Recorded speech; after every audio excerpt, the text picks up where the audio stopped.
ফুটবলকে ভালোবেসে আপনি কি করতে পারবেন? কক্সবাজারে মানুষ জীবন দিতে প্রস্তুত ছিল। পড়ে গেলেই নিশ্চিত মৃত্যু জেনেও মানুষ মাঠের পাশের পানির ট্যাঙ্কে উঠেছিল কক্সবাজার জেলা প্রশাসক গোল্ড কাপ ফুটবলের ফাইনাল খেলা দেখতে। ফাইনালে দুই দল টেকনাফ আর রামু উপজেলা। কক্সবাজার থেকে ১৬ কিলোমিটার দূরের রামু থেকে দর্শক তো এসেছিলই, নিজ দলকে সাপোর্ট করতে প্রায় ৮০ কিলোমিটার দূরের টেকনাফের মানুষও এসেছিল দলে দলে। তাতেই কক্সবাজার বীরশ্রেষ্ঠ রুহুল আমিন স্টেডিয়াম জনসমুদ্র। গ্যালারিতে যখন তিল ধরনের জায়গা নাই, মাঠের বাইরেও তখন হাজার হাজার দর্শক। এরা এসেছে খেলা দেখবেই পণ করে। ব্ল্যাকে টিকিট কিনেছে কেউ, কারো কাছে কোনো টিকিটও নাই। কিন্তু গুরুত্বপূর্ণ প্রশ্ন হলো, এত মানুষের জায়গা হবে কোথায়? গ্যালারি ছাড়িয়ে মানুষ ঢুকে পড়েছে মাঠে। ফুটবল দেখতে এসে ফুটবল মাঠই দখল করে নিয়েছে দর্শক। অদ্ভুত ব্যাপারই বটে।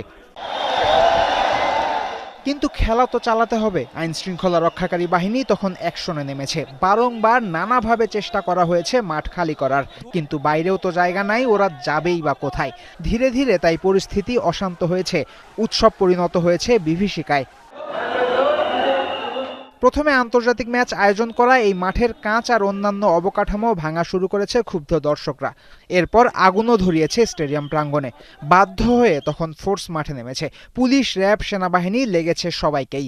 কিন্তু শেষ রক্ষা আর হয়নি। মাঠ পরিষ্কার করে ফাইনাল ম্যাচ শুরুই করা যায়নি। স্থগিত হয়েছে কক্সবাজার জেলা প্রশাসক গোল্ড কাপ ফুটবল টুর্নামেন্টের ফাইনাল।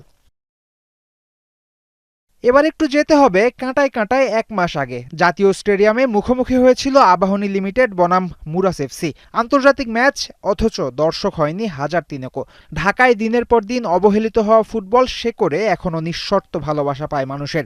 এই ভালোবাসাকে কাজে লাগিয়েই কিন্তু বাফুফে করতে পারে সব চ্যালেঞ্জ জয়। শেখার আছে দর্শকদেরও। ফুটবল খেলা দেখতে এসে লাঠির আঘাত নিয়ে ঘরে ফিরবেন, নিশ্চয়ই এমনটা চাইবেন না। একইভাবে সবচেয়ে সুন্দর খেলার উৎসবের আমেজে এমন সংঘাতপূর্ণ ছবি একেবারেই মানায় না। তাই দর্শকদেরও মাথায় রাখতে হবে, ভালোবাসা যেন বিষাক্ত না হয়ে যায়। ফয়সাল হাবিব, ৭১।